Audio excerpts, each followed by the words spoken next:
Le Rassemblement national vient de trahir l'intégralité de ses électeurs. C'est extrêmement grave ce qui vient de se passer, il faut vraiment que tu écoutes. Alors pour bien comprendre, on va lire le tweet de Florian Philippot, et puis on va en parler juste derrière. Et voilà, à l'instant, à cause du RN, Richard Ferrand, à une voix près, vient d'être nommé président du Conseil constitutionnel. Donc tu as bien compris que le plus haut décisionnaire des futures lois est donc un mec de chez Renaissance, parce que le Rassemblement national a décidé de ne pas voter contre sa nomination pour 9 ans. Tu comprends bien ?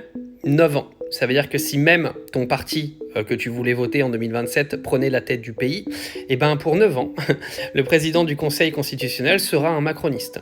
T'as compris ?